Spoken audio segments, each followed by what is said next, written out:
Искаш ли си дам оръжие да го заплаща?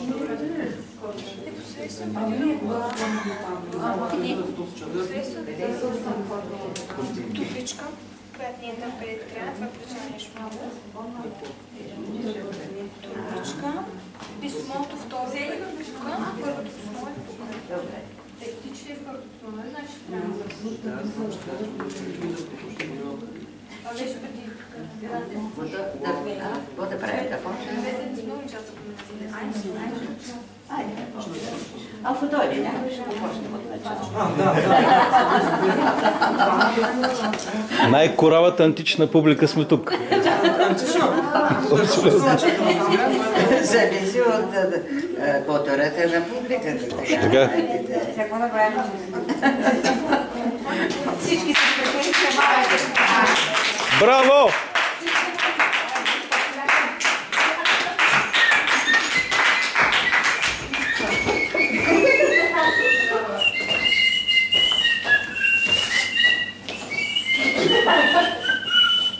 Беше ми обещал мацки. Къде са? Чакай, всеки момент ще дойдат, за къде си се забързал, хапове, да не пиеш!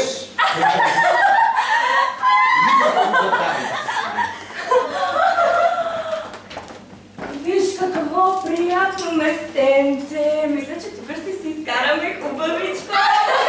Макар и нашите хубавци да ги няма.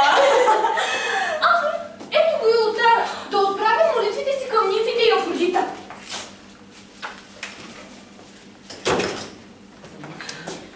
О, вие нимфите, господарки на реките, изворите и планините! О, вие дъщери на Зевс, които владеете живите сили на природата, на водата, на горите, на хубавите плодове на земята, на тревите и цветята!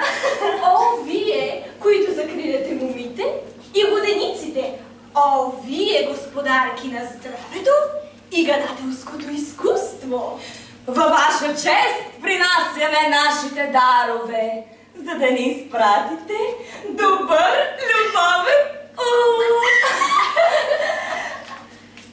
И ти, Афродито, богиня на красотата, морето и всемира, дай ни от твоите блага и най-вече любовта, която да ни обгръща от всякъде.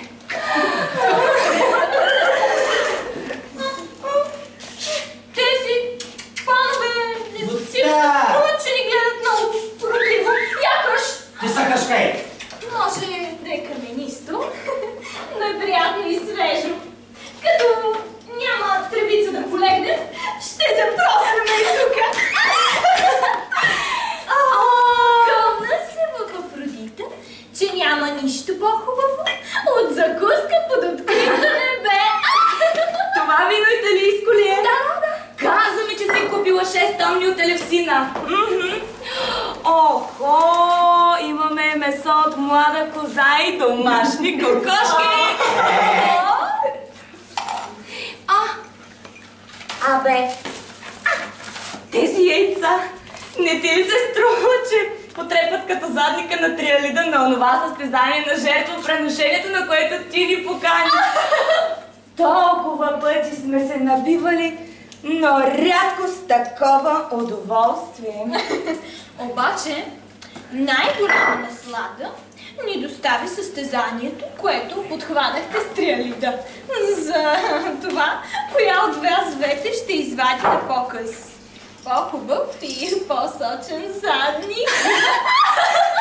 Когато ти си развърза колана и раздруса задницата си, която се мържалееше през прозрачния ти хитон, тресеше се като мляк, примесено с мен. И това оглеждаше назад към хълбоците си и тихо стенеше, сякаш пота. Останах като поразена, кълна се в Афродита. Но, ако трябва да бъда честна, Мирина, ще кажа, че тя те засече по разюзната. И какво каза тази нещастница? Аз няма да се правя на свенлива. Ще се състезавам гола, като на спортен терен, защото борбата не признава извинения. Кучка и половина. Тя загуби всяка мяра на приличие, като си съблече хитона, вирна си задницата и сама започне да се хвали. Ох, виж колко е свеж, естествен и чист. Виж извивката по бедрата, които нямат тлъстини, но не са мършави. Виж тръпчинките от двете страни. Тя е толкова мършава, че тръгнала се сравнява с моя задник и моите бедра. Мила сега, ако искаш ти да спечелиш състезанието, това трябваше да го направиш там и публиката за теб щеше да ти ръкопляска. Не предполагах, че може да стигне до такава крайност. Но както знаеш, никой не посмя да се сравнява за най-хубав корем с Филомена, защото тя не е раждала и пръщи от здраве. И колко роветни си имахме по любовниците си задочно. И искрено си пожелахме да си намерим нови, защото новата любов винаги е по-сладка. Знаеш ли какво писмо е написала Фрина до великия скулптор Праксител, след като е увековечил в статуя на богиня?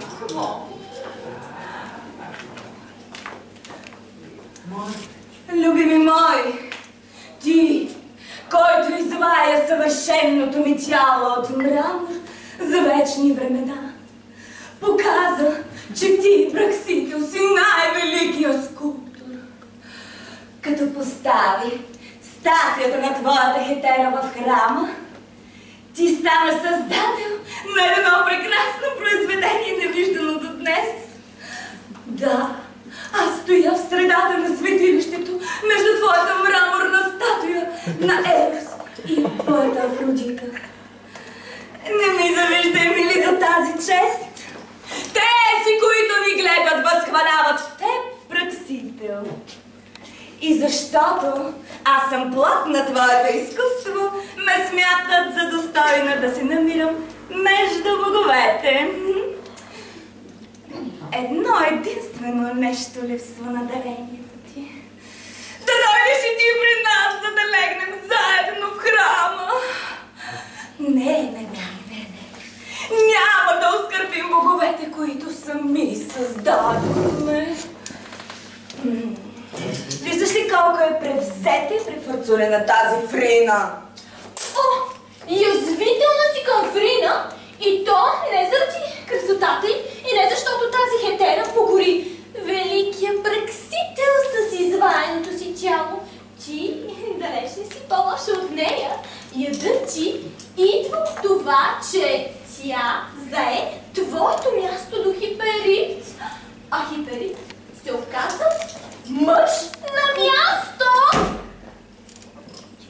И ти ли като Бахида, която от името на всички ни разпратила писмо до Хиперит, за да изкаже в него нашите благодарности? Хиперит е ненадминат оратор и защити честта на всички хетери в съда.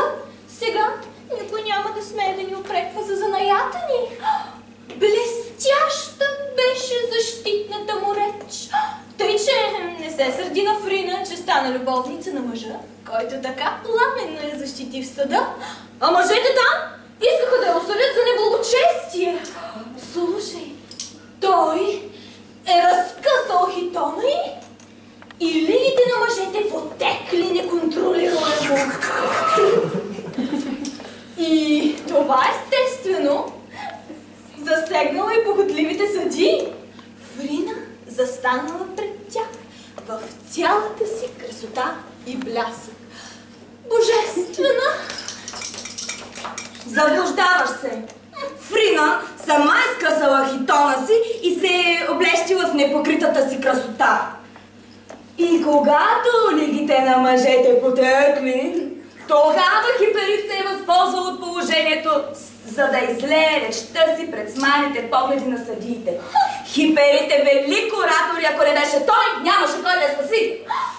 Ти си засегната не само от това, че Фрина зае твоето място до Хиперик и той сега вече не ти обръща внимание. Ядът ти идва от това, че разбра колко струва. Евчи, не знам толкова ли си глупава, че да се погубваш с един такъв свят. Може би разчиташ на красотата си. Разбира се, че той би оставил Фрина и би тръгнал с теб. А пък, може би искаш да си му го върнеш, задето сега по-малко внимание ти обръща, не знам. Но, в крайна сметка истината е, че и ти имаш подходящ за теб любовник, и той си има любовница, която му подхожда. Какво искаш да кажеш с това? Че ти ми подхожда? И изобщо какви са тези намеци? Трябва да знаеш, че всичките мразят, че ще злорадстват по твоя адрес. Така ли било? Сега ще видиш колко всички ме мразят. Бъди добра,